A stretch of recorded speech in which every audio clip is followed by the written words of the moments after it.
Welcome to the Quick Talk Podcast with Joshua Latimer, where we discuss business, life, family, faith, struggle, fire, pain, and ultimately winning. It's time to take massive action. Look, I can't work harder on your life or business than you do. It's ultimately all on you. You know, God created all the food the birds would ever need, but he doesn't put it in their nest. You've got to go get it. 10 out of 10 people die. So how about doing something today that actually matters while you still can? Hey, my friends, I'm excited to share today's podcast episode with you, but I want to throw a little disclaimer out there. I committed to do 365 podcasts this year, and I'm also getting a new office on the other side of Michigan from my previous office. It doesn't matter, but I'm having some audio difficulties. I'm still under construction with our office and getting the technical stuff set up. So the audio quality of the last few podcasts isn't outstanding, but it doesn't matter. I want you to see through that, grab all the gold nuggets you can, and run towards whatever your why is, your dream is for your service company. Just wanted to throw that out there, guys. It's going to get better. Let's go. Hey everybody, Josh here. Welcome to the Quick Talk Podcast. Can't believe it's day 5 of 2018. This is crazy.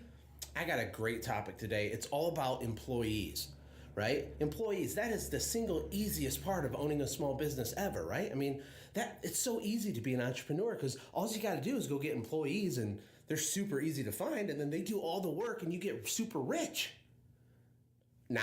If you have employees, obviously, you know, it is the biggest bottleneck other than yourself, because you actually are the biggest bottleneck, but it's one of the most difficult things ever. In fact, you might have heard me mention, we have an email list of about 10,000 people, and I need to do this. I haven't done it in over a year, but for a couple years in a row, I'd send out these surveys, and I just ask them a bunch of questions, just try to get just general data, on the home service business, niche, right? What is your biggest pain point? And, what's your philosophy on this? And how big is your business right now? And where are you going? And in fact, I'm going to put one of those together this winter. But every single time we did this, I asked people, what is your number one pain point? And every single time, by a lion's share majority, it was employee issues. And we could do a 2-hour podcast on this, right? We could do a 2-day long podcast on this. But what I want to do, because my commitment with Quick Talk is to try my best to deliver practical, straight to the point stuff you can actually apply to your business tomorrow. And this is a really good one. So here's what I want you to understand. You hear me talk about systems. And sometimes I say your business is already fully systemized, even if you have no documentation. So the question isn't, should you look at systems? Should you try to build a system? No, you already have systems. And when it comes to employees, you already have a fully systemized employee everything. The whole process of recruiting and all that, and the culture in your company, all that is the result of your intentionality and the way that you are as a leader and the way that your company operates internally and all that stuff. We don't really think of it like that, but that is the truth. And the results you're getting are directly because of what's being put into the system, right? You put an input and you get an output. And once in a while you get an anomaly, you might be super awesome and have a great team, but you've made a couple bad hires in a row and it really screwed up your 2017 year. That definitely happens. It's happened to me. I always tell people that to be a really good leader who is motivational and inspirational, and you care about people and you invest in them and you go deep with them, and that's how you get people to rally behind you. When you do that, it's still very risky because people will absolutely still stab you in the back. I always joke I've been stabbed in the front too, right? I've had people I've given loans to, and that's a very bad idea though for your employees, but I have a big heart, and I've given them loans, I've helped them, I've surprised them, I've invested in them, I've prayed for them, I've been there for them, I cheered them on, and they still utterly screwed our company over without cause entirely. So that is possible, but it doesn't matter. So the 5 pieces I'm going to teach you are what I teach is called the employee life cycle, you can call it. And these are the 5 different touch points or systems that you need to create in your business and have ready for the spring so that you can dominate and improve your employee situation, right? Because maybe you're looking to grow. The first thing is recruiting. The second thing is interviewing. The third thing is hiring. The fourth thing is training. And the fifth thing is leadership development. Now, each one of these items, and I'll be repeating them as we go along, each one of these things is its own thing. Okay, people gloss over recruiting. They're like, recruiting, oh yeah, I get it, Josh. I recruit. I put my ad on Craigslist.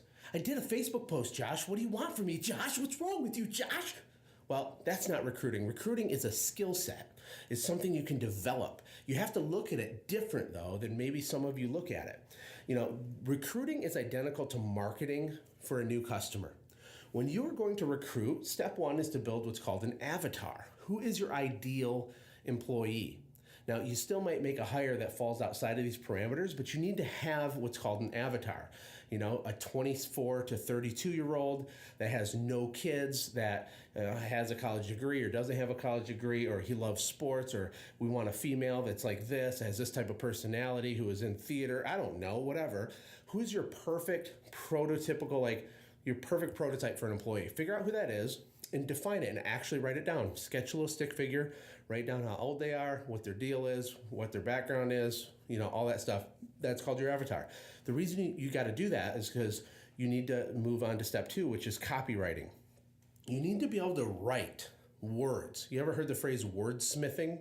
Like, some people are so good with their words, they're called wordsmiths. It's like they're I don't know, what's the other smith? Ironsmith? No. Blacksmith? Think of a blacksmith, but with words. Like, you're crafting and forging something to elicit a response from somebody. That's wordsmithing. And when you write job recruitment posts, you got to stop acting like you're from the Industrial Revolution, okay? You got to stop acting like, you know, $15 an hour, labor job, apply today, must be drug-free. Like, that's not going to do anything for you, okay? It's going to get you the results that all your competitors are getting, and that's good for you and bad for them. Instead, you want to market for the right fish. Now, we already built our avatar, and that is going to give us the species of fish. You know, me and Brian Hegarty were talking about this, because just quick plug for Brian. Go back in the podcast and look for it was almost a year ago, but I did 3 podcasts in a row with Brian. He's hired over 1,000 people in his career. He's super wicked smart with this, and he has a whole system and a course called the Ultimate Employee Rockstar Toolkit. And it's amazing. And we've sold a ton of them through automategrowsell.com. You can go there and check it out. And everybody loves it. Everybody loves it. It's great. But as a side note, okay, back to the podcast. The thing is that you want to be interesting, and you want to lure in the right fish, which is your avatar.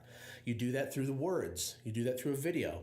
You know, I had this really effective post for my company. I should actually find it and read it, but I didn't pull it up before I started recording, so I can't do that right now, but maybe I'll edit that in. I'll edit it in.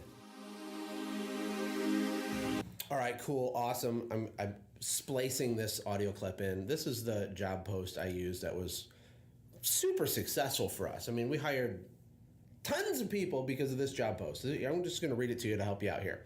Do you need a job? Great. Do you need money? Awesome.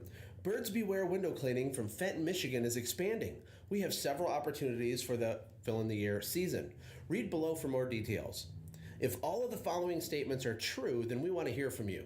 You're a happy person. You dislike egos and tough guy or girl mentalities. You like puppies. Really hard physical work doesn't scare you. You want a job that has a future. You are teachable and coachable. If any of the following statements are true, then we do not want to hear from you. You are an unhappy person. You hate puppies. Really hard work makes you cry. You have a negative attitude, ego, or other problems. You smoke, do drugs, or are a big partier. You look like a serial killer. Here's what this job is. You will be an assistant. This is for an assistant. Here's what this job is. You'll be an assistant to the crew leader as a window cleaner. You'll be trained to clean windows properly, pressure wash houses, clean roofs, and safely clean gutters. We offer a 3-day training and introductory course at our office to get you up to speed before you ever set foot on a real job site. The pay starts out low because you don't know anything yet and will be $9 an hour. After 60 days of exceptional performance, we'll give you a raise to 10. If you're a top performer and a really great fit with our company, then you'll be promoted next season to crew leader. Our crew leaders earn $700 a week as a base salary plus bonuses. They are very detail-oriented. They love their jobs. They love this company. They work hard, but get to work outside every day without someone standing over their shoulders. If any of this sounds like a good fit for you, then please listen to it very carefully. I need you to reply to this post with the words purple unicorn in the subject line. Most people will not follow this instruction because they are not detail oriented and will not read this entire job post. Are you the one we want to hire next? Question mark. And then it has an email address and it says, P.S. Watch this video to meet one of the owners. It links to a YouTube video of me talking about our company. PSS, we have thousands of customers and are just getting started. PSSS, I think it's supposed to be PPS, but I didn't know that at the time. Anyway, PSSS, we are a very high level, we perform a very high level of service for our customers. PSSSS, we take care of our staff. They are family. PSSSSS, this is a ridiculous amount of PSs. Must be able to lift over 50 pounds easily and be able to carry ladders safely. Must not be afraid of heights and should be comfortable on roofs. We love men, women, short, tall, black, white, and everything in between. If you are the right person, it will not be because of your age, race, or gender. Okay, so the point of that is that it's funny, it's fun, it's different, it's unique, and we got an outrageous response for that. From that, this is a really old post. I don't remember where the pricing came from, but we paid those entry-level hourly rates many years ago. I think we raised them up to like $12 the last couple of years before I sold. But anyway, hopefully you get the point. Now back to the podcast. Okay, anyway, so it's this long form post and it talks about all the cool stuff of our company and all the good stuff, the bad stuff. You know, you gotta love puppies, there's humor in it, but it's long. And buried in the bottom of the post, it says something along the lines of, you know, when you reply to this job post, you must reply with the words purple unicorn in the subject line. And the reason I did that is because I was trying to find people that were detail oriented, number one, and number two, people that read the entire post rather than just kind of skimmed it and applied. They're just kind of like spam replying, like applying to jobs. It's like the most lazy possible way to try to get a job, right? So we'd get like, out of 10 responses, 8 of them wouldn't have purple unicorn in the subject line and 2 of them would.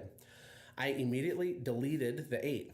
And that might sound crazy because honestly, there probably was some good like candidates in there that just missed that sentence and didn't put purple unicorn, but I didn't care about that. What I did care about is that I was trying to build a system, a recruiting system that I could transfer to someone else. The company I sold still uses this same post to this day, I'm pretty sure.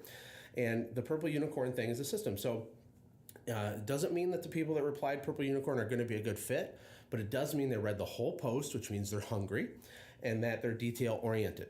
Okay. The second thing you want to do is, you know, get them to engage with you. And I'm not going to go into all of Brian's stuff because you can listen back in that podcast.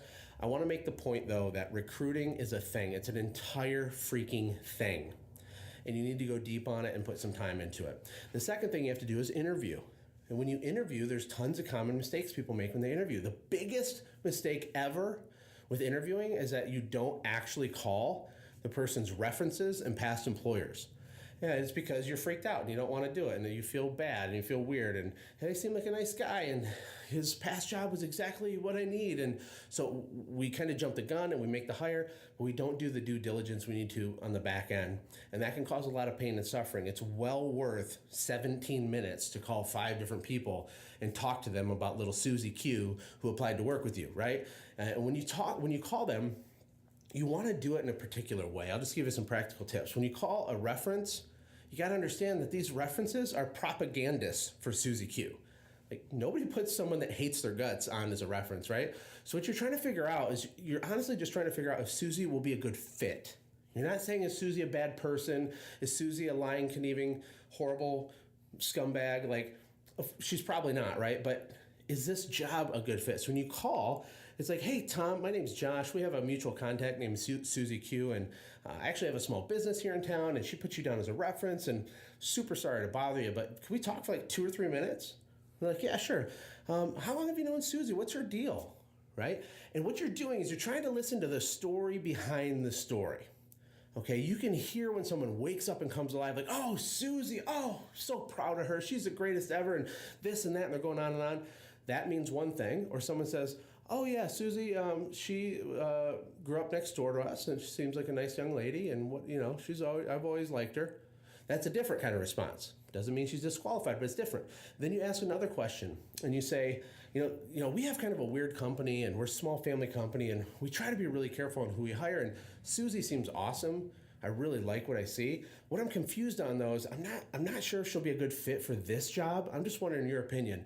Like, we work really late hours. We get up really, really early. We have to work in the rain sometimes, lots of weekends, like just a lot of physical work. And, I'm just not sure, like, the last thing I want is for Susie to come here and be totally disappointed. And I mean, what are your thoughts? Does that seem like it'd be a good fit for her? And then their response, again, you're listening for the story behind the story. And they're going to say something like, yeah, I'm sure, if she applied, she'd be good. She's reliable. Susie's a good person. That's one response, the not ideal one. The other one would be like, oh my God, are you kidding me? Ever since I've known Susie, she's just out working, digging holes, climbing trees, and like she's made for a job like that. That's the better response. But you got to call the references. Then when you do interviewing, you want to do, according to Brian, a group interview. And I've participated in several of these, including one with him last year. And it is very, very powerful. So instead of interviewing someone face-to-face for, 10 or 15 minutes and asking them, basic questions like, do you smoke crack? And but instead of doing that, you do a group interview and you make it long. That's the key. Make it 45 minutes plus. You want to hit them for like an hour and just talk to them. It's hard for liars to hold it all together for that long. It's exhausting, right? And so you're just asking them questions. You're not just hammering them. You're also still kind of getting them excited about the possibility of working for you, but you're also asking very sharp, very direct questions and just listening, right? And it just does something when there's 2 or 3 people interviewing one person for that long. You can see them start to sweat and crack and whatever. And if they've made it that far in the process with you, and they survive the hour-long interview, imagine the level of candidate that you're going to have as opposed to doing a Craigslist post twice, getting 5 applicants, and then 4 of them are garbage, but you got to make 3 hires, so you hire 3 out of the 5, and 2 of them are literally crap, and they're crap. I've hired people before that I knew for a fact were a disaster, but I felt like I had no choice. Like I needed a human to put my blue work shirt on, to kick in the butt and get them out there to do hard work. And it was a disaster, but that was because I didn't have systems and I wasn't organized with recruiting and interviewing and all this stuff. The other thing is that you want to make sure you do is have a massive amount of effort behind your recruiting and your interviewing. You need to do more of it than you think. So if you're hiring for 3 job positions this spring, I want you to pretend like you're hiring for 30. Grant Cardone has that 10X rule thing. This is a really good situation to apply that to. Whatever you think it's going to be needed for you to get enough responses to make 3 hires, multiply it by 10. Just way overdo it because you're going to be way better off for it. So, okay, again, number 1, recruiting. It's a thing. Interviewing. It's a thing. Third one is hiring. This is another thing that people totally overlook or don't really think is important that I think is hugely important. It's the hiring process. It's the onboarding. It's that first day or that first half a day when the person's hired and they're excited and they tell their mom, I got a job. And they're like, yay. And then they come to your office and they're nervous and freaking out because going to your first day of work is like going to your first day of school and it's super weird. But they come there. What is that experience like for your team member? You need to have them fill out all the really cool like HR docs. If you have a tiny company, still go online and get all these cool documents so that it feels like they're working for a real corporation that has a real vision that's really going somewhere. They don't just show up and it's like, hey, thanks for coming. Let's just, why don't you come here? I'll try to train you. Like, what would that feel like to the employee? It feels like a piece of crap company that's going nowhere. I'm going to be like continuing my job search when I go home, right? That's what they're going to do to you. Instead, when they get there, it's like, Mary, we're so happy you're here. Come on in. I'm going to introduce you to our team. This is Joe. And Joe is like arms wide open, like, Mary, what's up, Mary? Great to see you, man. Did you go to Lake Fenton High School? Yeah, I thought I saw you from the... And your whole team is warm. And then they fill out an entire packet of HR docs, like with their emergency contact information and their SOCH and their address and their email and their phone number. And they put a drug test consent form and they fill that out. They get a background check consent form and a driving record background thing, and they fill out all this stuff and it feels like a real job. And then you get into the culture and the onboarding. You give them their uniform, you give them their name badge, you have them sign a little document saying, I'm going to take care of the iPad that's going to be issued to me when I start here, and I understand the company equipment's this. Then you tell them your company story. And you say, look, I'm the first entrepreneur in my family, and it's been a wild ride, Mary, before you got here. And, just a little bit about us. We started with a 28-foot ladder on top of a 1994 Chevy Cavalier, and I'd show them a picture. In fact, a picture of me in that car, because that is how I started my company, was inside of our onboarding packet, because it's important to share the past with them and then be able to share the future with them. And then you start laying down the leadership, right? You're indoctrinating them. You're driving culture. You're saying, we're going to build an organization that's special. And we're going to do it by playing by the rules. Like, we're going to do it while respecting our staff and loving on them and caring for them. And we're going to hit sales records, and we're going to grow and make a lot of money. And we're going to pay you guys very well, but we're also going to have honesty, integrity. We're going to do it the right way. And we're so excited that you're here to be a part of that with us. You literally look them in the eye and you say this. This is the third step of the employee thing. So we talked about recruiting. We talked about interviewing. This is hiring. This is what I call hiring. It's that whole packet of docs with the culture and the onboarding and introducing them to your team that first half a day or that first day. That should be an experience. That's why I call it the employee life cycle, okay? And so now they're seeing that you got your crap together. Or they had to go through this crazy process to even get an interview with you, and then you called all their references, and then they do this hour interview with you, and then you hire them, and then they get this warm welcome, right? Then we get into the fourth point, which is training. And with training, you need to have this stuff documented. And if you don't know where to start, just go online and open up a mind map. I use MindNode for Mac, but you can use MindMeister. It's awesome. Just puke out everything you could ever think of on three categories that you could possibly want to train your employee on. The first is technical. So if you're hiring someone for the field, what are all the relevant technical stuff they need to know to be professionally competent? Just don't even try to organize it yet. Just puke out everything you think of. Like, they got to check the oil in the truck. They have to know the PSI of the thing. They got to make sure they don't use a razor blade on dry glass. They got to understand how to use the pH of the chemical with the thing, with the converter, with the flux capacitor. They got to know how to carry a ladder. They got to know how to strap down a ladder. They have to know all that stuff, right? That's the training for professional competency. Mind map it and just crank it out there. And then the second category under training is going to be safety. How do they not die? How do they follow procedures and protocols to make sure they're safe? What are they allowed to do? What are they not allowed to do? What angle does the ladder go? How do you do this and that? How fast do you drive? What happens if they speed, right? All that. And the third one is what I call culture in processes.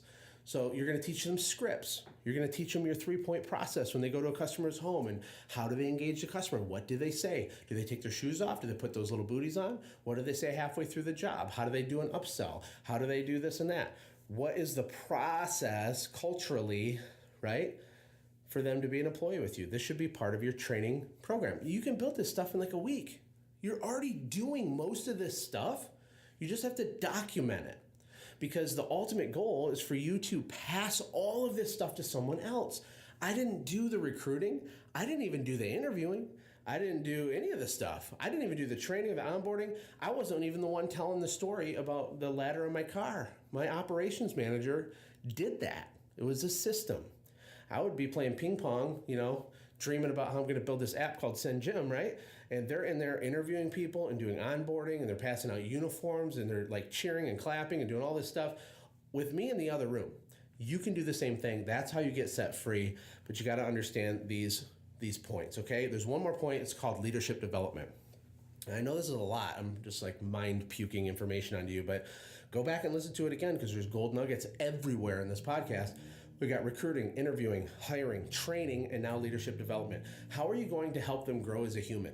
How are you going to help them grow as a employee? How are you going to help them grow as a dad? You have influence on all these people that work for you. And you can build simple systems to invest in them and show them by example what being a leader means. And it starts with you actually caring about them. So the first thing I would recommend you put in your leadership development program is what I call planned randomness. I had another guest on my podcast who's a best-selling author. He's actually a pretty big deal, and he's growing in popularity even more now. He's been on TV and all kinds of stuff. His name's John Ruhlin. He's amazing. He wrote a book called Giftology. And you can go back and search at quicktalkpodcast.com and find that episode. But he talks about this concept called planned randomness. And what it is, it's when you structurally and systematically figure out how many times per year am I going to surprise my staff with a gift or a note of appreciation or an unexpected thing that's positive and warm and fuzzy, when am I going to do that and how many times throughout the year and what will the value of those different touches be? I had a spreadsheet and I had the names of all my staff. I had the names of all their spouses or their boyfriends and girlfriends. I had their hobby, their favorite color, their favorite type of music. I had tons of stuff. I had like data points on my staff.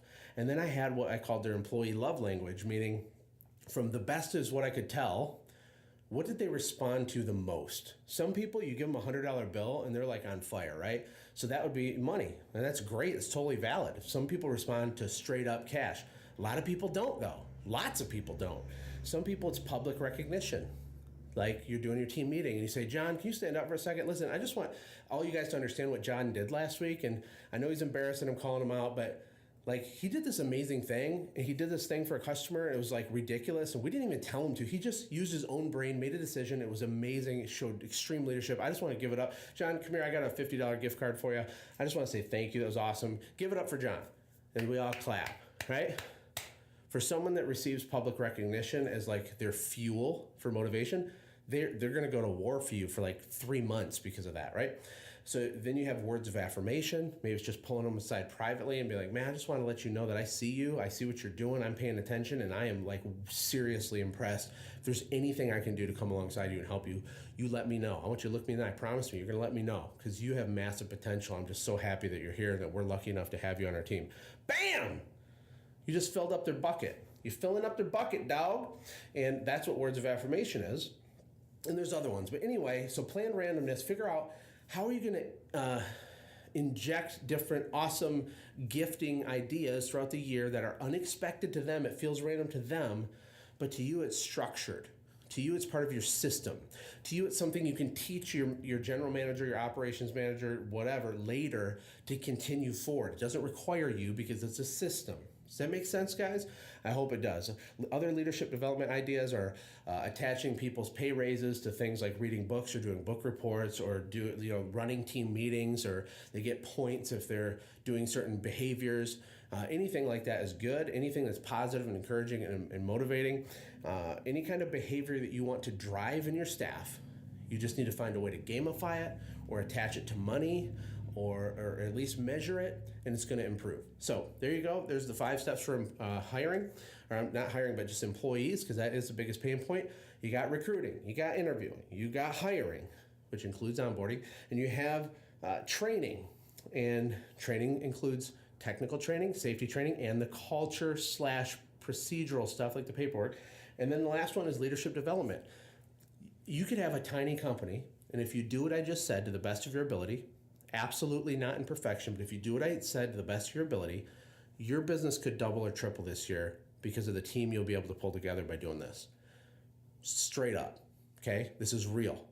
You need to take a hard look about how you're doing things right now because your business is already systemized. Now, I just gave you 23 minutes so far, not even counting the intro. Oh, and I'm going to go back and read my job post.